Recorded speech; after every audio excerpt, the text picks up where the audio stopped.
Have you ever had this happen? Your accountant says to you, you made all this profit, and you look in your bank account, yeah, but there's no cash. That's not bad luck. That's because there's a missing scoreboard that's in your business. Because cash is like oxygen in a business. You run out of cash and you run out of a business. I'm going to show you how you can build your CFO scorecard. A simple set of numbers that stops cash flow surprises. It reduces the mental load and helps you lead from data, not from drama. How do I know this? Is because we've done this with over 2,400 businesses for the past decade. We track real numbers, their profit and loss, their balance sheet, their 13-week rolling cash flow forecast. And it's one of the reasons that our members have an average of 232% increase in their profit year on year now for the last 11 years. I'm going to reveal why owners feel profitable but still broke, the VFR versus IFR shift that's going to help you from going from your gut to actually really going to your brains. I'm going to go through the 5 essential financial dials and what each one are used for. I'm also going to go through the 13-week rolling cash flow forecast and understanding how that can allow you to bend time. And we're going to touch on one of our keys, SERPI, which are the only 5 levers that you need to know to generate cash flow in your business. And all the tools and templates that I mentioned today, they'll be in the links below so you can grab them and put them into your business straight away.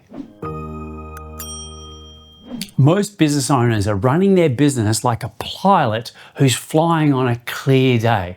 And that is, they can rely on what they can see straight through the glass. The problem is the world is moving far quicker. It's far more turbulent, and most people are flying, but now they're in clouds. So what I'll take you through now is understanding what VFR is versus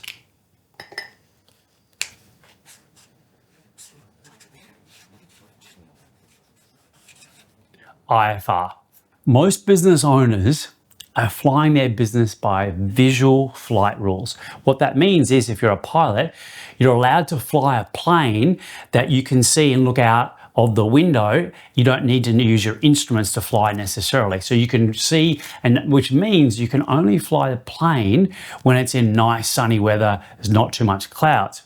Versus IFR, which stands for Instrument Flight Rules, which means you're now accredited to fly the plane based on the instrument. So another way of saying it, if you put a big blanket over the front or blanked out the whole front of the cockpit of the airplane, that you'd still be able to fly the plane completely all the way through by managing it through instruments. So most business owners, when they're flying through visual flight rules, what they'll do is they'll be sitting down there, and instead of working out the real numbers, they'll go, oh, payroll's coming up, so let's grab an envelope. On the back of the envelope, let's do some numbers. What's going in? What's coming out? Can we afford it? Oh, can we afford to buy that thing or not? And that, look, the truth is that can work for the first maybe year or maybe 2 until you get a really big tax bill or you have payroll panic. The real problem is they're missing some key scoreboards. So you don't know if you're on track or if you're off track until it really hurts, and I don't want that for you. And in business, that's a super dangerous game because business is like an intellectual blood sport. And the stress you feel isn't because you're bad at business, it's because you're trying to navigate without the proper instruments. Flying blind feels brave until it gets expensive, or worse still, you're out of business because you don't have any cash flow. So what are the instruments? The good news, there are 5 main dials, 5 things that you want to have dialed into your business to help you navigate it safely. There are only 5 financial dials that you need to navigate your business safely. And here's the thing is most people are missing at least 2 of them. So what I'm going to do is I'm going to take you through all 5, what they are and what they mean. Let's go through the first one that most people are aware of, and that is the profit and loss.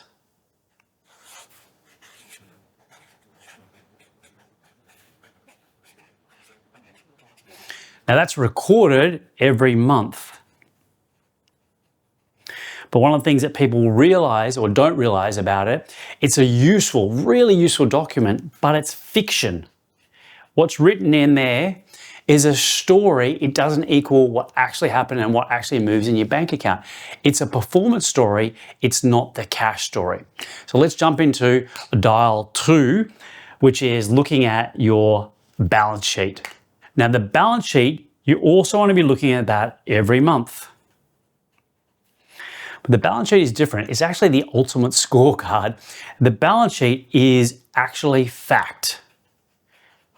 So what's on the balance sheet? It's going to have your assets, it'll have your liabilities, it'll have equity.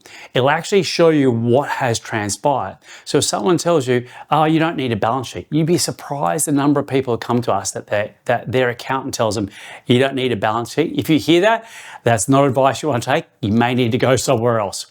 Okay, let's get on to dial 3, which is the statement of cash flow. Our suggestion on this one is that you measure this one quarterly. And what is on here is also fact. So really important to know on the statement of cash flow, it tells you what's actually happening in cash terms. And it's critical, this one here, particularly if you're going to be buying a business or you're going to invest in another business, this is going to really help you to see through if there's been cash flow stacking going on here. You're going to understand the difference between operating cash flow, investing cash flow, and financing cash flow.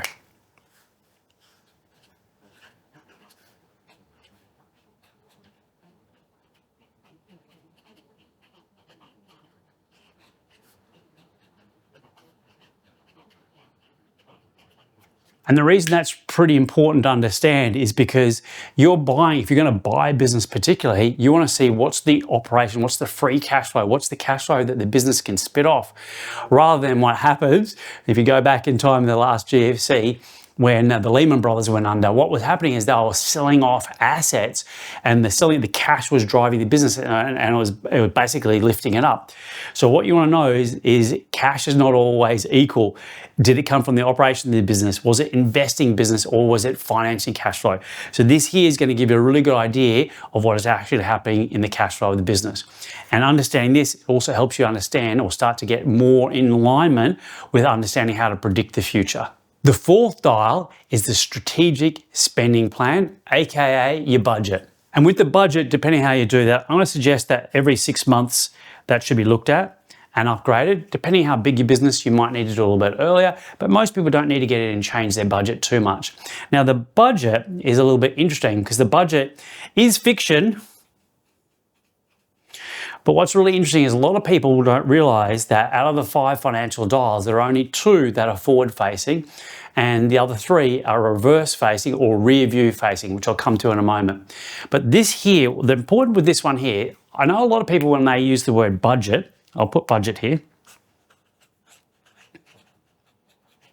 it can sometimes feel like a negative, like I'm budgeting, I'm restricting. But the reason we changed to a strategic spending plan is that the key part of this is your ability to predict the future. And what I mean by that is you go, here's what my projection is going to be. Here's my intention of where the business is going to go. Here's the revenue growth, and here's what I expect to be the expenses.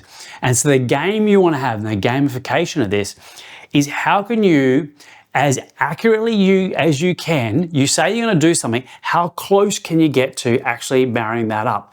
That is a skill that is developed. And the better you can hone that skill, then the further out you can predict, and the more confident you are in the business, and the more confident you are in the way that you are expanding the company as you're going forward. And the 5th dial, and the one that I see almost no one has, is a 13-week rolling cash flow forecast. And this dial should be done every week. This dial is fiction. So if you ever had lumpy cash flow syndrome, this is the single most important document or the single most important file or dashboard that you can actually use. And what it does, it lets you see the cash flow mountains before you hit it. This one's so important that later on in this video, I'm going to go through a much deeper dive in this one particular. But here's what trips most business owners up. The first 3 of these are all rear facing. It's already happened.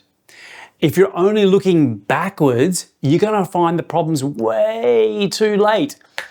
So if you're driving your car by the rear view mirror, you're gonna crash. And that's what we see a lot of people do who are really hardworking, smart people, put a lot of energy into this, and they're going, but why is it not working the way I want? And that's because what they need to be doing is adding in the forward-facing ones as well, so they can navigate much more successfully and much more confidently. So now let's talk about the dial that stops that 2 a.m. cash panic where I go, oh my God, how are we going to pay payroll today? And that is the 13-week rolling cash flow forecast. Cash flow isn't about money. Cash flow is about timing. It's your ability and understanding on how to bend time. What the 13-week rolling cash flow forecast does is it shows you when the money's coming in and the money's going out week by week. But what it really does is exposes the real issue, not we're unprofitable or hey, we're out of time. What it shows you is you just don't understand how to bend time to work for you. So let's walk the fear moment. A business owner is going to see the bank balance go from like, I got 100K, 50K, zero, I'm in line of credit, negative, and they get into panic station. So it doesn't need to be like that for most people. And that lumpiness in the cash flow can be evened out if you know how to shift the game. You can have the same business and almost the same outcomes, but you change the timing and the whole thing changes. So I want to take you through some concrete moves that are going to really help you to move forward very quickly. Now, we do have in the links there as a template. I'm giving you our 13-week rolling cash flow template. What I'm going to do now is I'm going to walk you through a high level on how it looks with really simple numbers and then use the template to put your real numbers in. So let's jump in and go through the 13-week rolling cash flow forecast. So here's our 13-week rolling cash flow forecast. You got money down the outside here, and you've got money that's coming in, and you got money that is going out. We've got week 1, 2, 3, and 4. So I'm going to do a little simple scenario. And let's just say a business has got some money coming in, it's got some contracts that are coming up.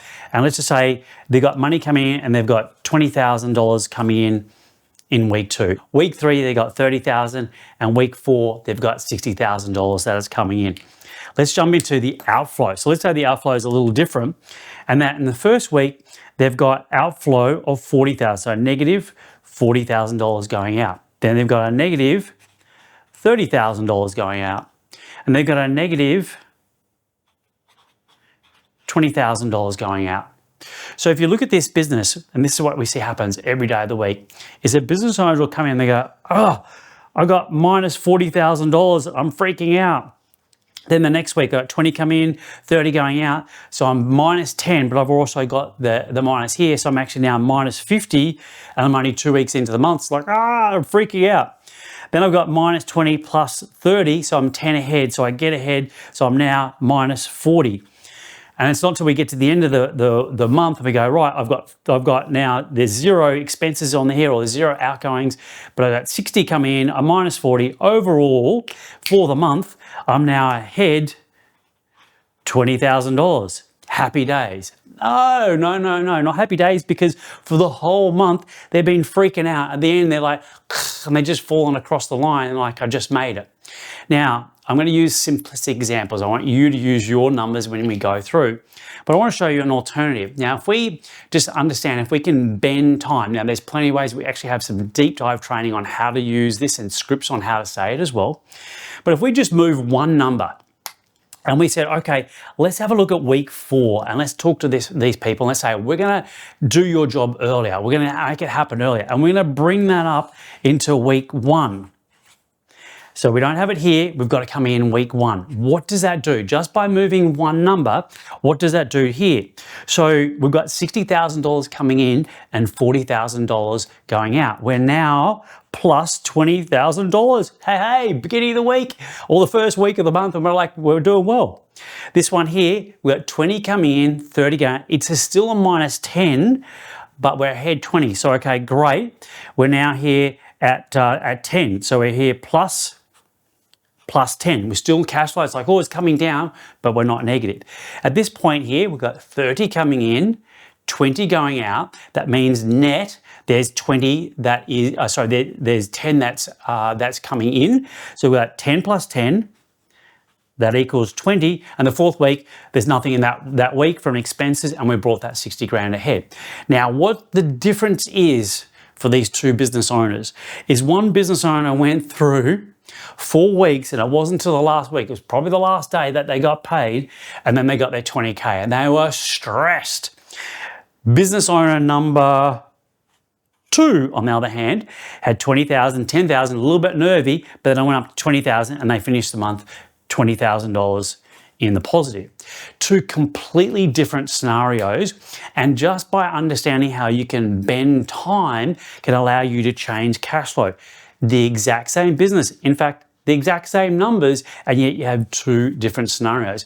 And this is one of the key reasons that when we work with our members, we get this right from the very beginning, and it absolutely allows them to cool their jets and run their business from data rather than being in drama. So let's go through some concrete moves to help you to do this. The other way you can do it is to actually also move your expenses this way. I only move one number to make it easy for you. So what are some concrete moves? Number one is, what can we do to bring cash in earlier? What can we do to move the receipts in even more forward? What can we do to consolidate or front load payments for customers where possible, so that they go, hey, I'll give you a little bonus, I'll move on you a little bit faster. Here's an extra thing that's not a big expense to you by getting it done even earlier. We can spread the supplier payments across all of the weeks. And how do you do that? You negotiate the terms. It's actually a lot easier than you think. One of our great long-term members has a strong product-based business. So they have to buy a lot of stock to manufacture what they do before they sell it. And they went to their suppliers thinking we could never change their terms. They had 30 days end of month with their terms. They asked them if they could do 60 days terms. And the reason why I do that is because their people that they sold to, the wholesalers, they had 60 days before they paid them. So all they did is line the two up, and all of a sudden it changed the game for them as far as cash flow. All we did was move the cash in earlier. It's the same business, but it just looks completely differently, and that's what you can do for you as well. That's what bending time is all about. It's about controlling the cash flow when it arrives and when it leaves, so you have much more control around what happens in the business. Keep in mind that lumpy cash flow syndrome isn't your personality flaw, it's a forecasting flaw. And understanding that cash flow is really just about your ability to bend time. And once you understand this principle around bending time, the next thing you need to know is the 5 levers you can pull to bring in a lot more cash flow to your business. That's what we're going to do next. And if you want help installing this properly, you want to put the scorecard, the dials, the statement of cash flow, and you want that done for you, then reach out and book in a growth driver call, and let's have a chat how we can help you to do that. If cash is tight, there are only 5 levers you can pull to generate cash quickly. That's it, just 5 things. Everything else is noise. We need you to stay on to the signal of what the 5 things are. For us to help people to understand this, particularly when you're in a dogfight and you're stressed out, we use an acronym called SERPI, which stands for Sales, Expenses, Receivable, Payable, and Inventory. We're going to go through these. Now, in another video, I went much deeper in these, but as you're building your scoreboards, particularly looking at your numbers, you want to have a scoreboards that go through each of these. So what we're going to go through first off, talking about sales. Now, in the other video, I went much deeper on that. That's not today's focus. That's one level, and there are multiple things that you want to study around that. We'll put a link below to the other video so you can go back and watch that one.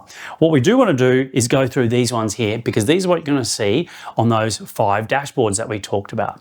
So the first one we're going to get into is talking about expenses. Now, clearly with our expenses, we want to decrease expenses. That's obvious.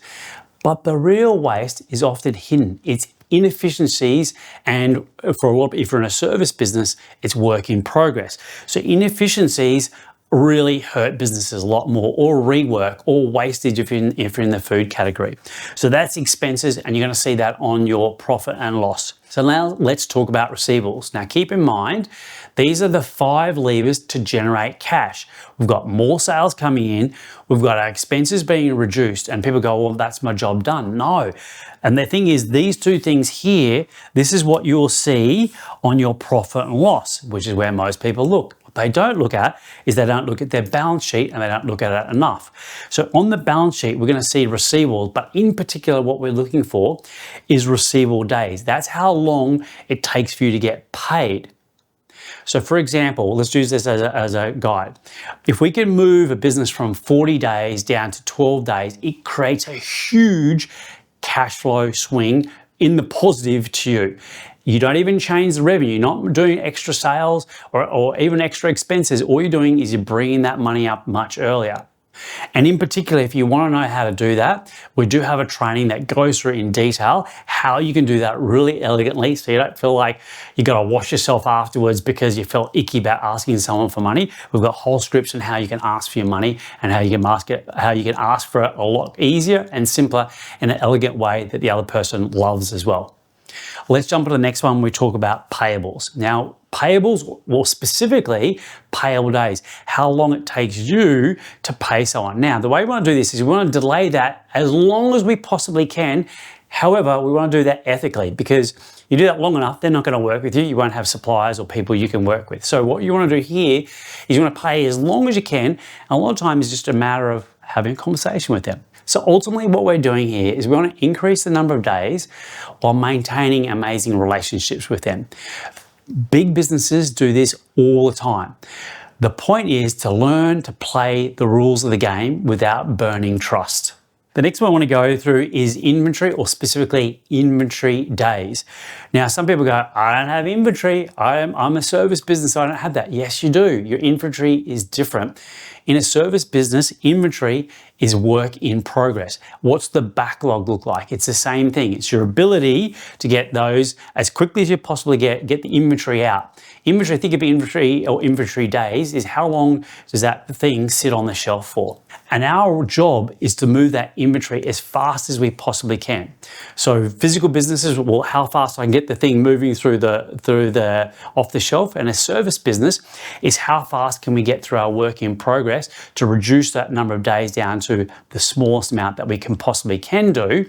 And by doing that, what we're doing is reducing the cash gap and allowing you to create a cash machine. So when you feel cash is tight, you don't need a funnel hacking marketing genius to bring in more leads. That may be catastrophe for your business. What you need to do is think of these 5 levers and make sure that you're looking not only at profit and loss, but especially at the balance sheet. These receivable, inventory, and payable days, these are things that are going to move your cash flow faster than anything else. Just keep in mind, cash isn't created, it's released. Now, the big question, how do you see all this in one place so you can make decisions without drowning?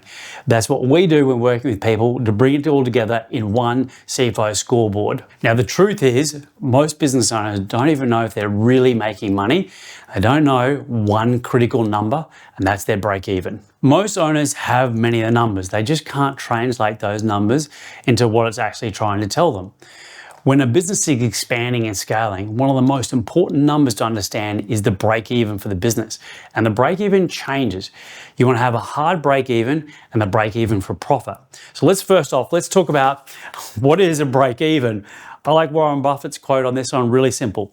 Break even is total revenue equals total costs with no profit or loss. Okay, makes sense? Kind of, I hear you say. Well, sometimes what we need to do is just to understand what are we actually talking about in the first place. So what I do is I take you through a really simple model for you to understand what actually is the break even. So visually, what is a break even? Well, just imagine you're starting business and it's day one, and you've got to get your logo, you get your website up and running, you've got some things you put in there, you register your name. And so from day one, imagine this red here is expenses. You go out there, you haven't made a sale yet, but you've got expenses. And you go out and you go, okay, I've got some expenses. And let's just say, for the purpose of this example, that maybe you've got some rent in there as well. And for the purpose of this, we're going to say this line here is your expenses. Now, clearly expenses go up and down a little bit, but for the purpose of the exercise, let's just stay with me on this. And let's go day one, you go out there and you start making some sales. You go, this is great. And now I'm bringing in some revenue. So the revenue is going like this. Now it's going to be a bit wonky, as in it'll go up and down. But for the purpose of this, let's just keep it a straight line. And this is the revenue coming in. Okay, so you got your expenses and you got the revenue. And you go, I hear you say, but where's my profit? And I go, well, just imagine on day one,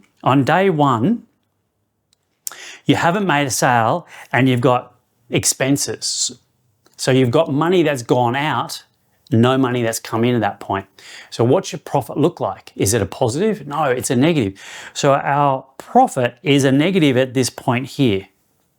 But as the revenue increases and the expenses stay the same, the profit also increases. And I hear you say, what's the break even? The break even is the point where our profit here comes to that 0 point on the line in the numbers. That's what your break even is. Now that's a simple visual on that. And the first thing we need to understand, as the business moves, we know that the expenses will also increase as well. So as they increase, this number will move around a little bit. As a guide, you want to be looking at your break even and doing that. Depending on how fast your business grows, this might be every 6 months, could be every 12 months, but I wouldn't say any longer than every 12 months. If your steady growth is happening, then you go, okay, every 12 months, every 6 months would be fine, but if it's fast growing, every quarter, you want to redo this. There's one little extra bit that's super cool though. You go, but hey, that's great, David, this is all fine, but what about me? Because this is a business break even. You go, but I also want to make some money for me. I want to make sure that I can pay my mortgage and that I can make sure that I've got some good cash coming in. So in that category here, what you might do is go, that's my break even, but I need a little bit more. I need another expense that's going on. That expense is you personally. And so this number here is your break even for profit line, and that means it's this point here is when you hit your break even for profit. Now, if that didn't make sense, that is totally fine. But the key thing right now is to know what this break even number, and every business needs to know what their break even, and the blue one here is the hard break even. The point of this is when the numbers are clear, decision making becomes calm. You get a place of mental ease and space is super important because now you're not guessing anymore. You're not going, have I got enough? It's like, you know. You don't want to guess. You want to be data driven, not drama driven. And if you can't read the scoreboard, you don't know the score. And once you read your scoreboard, you can stop reacting and you can start leading. And a reminder that this template, the break-even calculator, plus the 13-week rolling cash flow forecast is in the link below. You can get in. It's very self-explanatory and it'll take you through exactly your numbers. It's super duper cool and it's going to help you out heaps. And remember, if your accountant says you're profitable, but your bank balance says you're broke, that's not a mystery anymore. It just means you had a missing scoreboard. And if you want help building your CFO scoreboard and fixing your cash flow, then all you need to do is to book a growth driver call with us below, and we'll get you started and get you the clarity that you know you want. It's going to help you navigate even better as you go forward. Stop guessing, build the scoreboard, fly with instruments.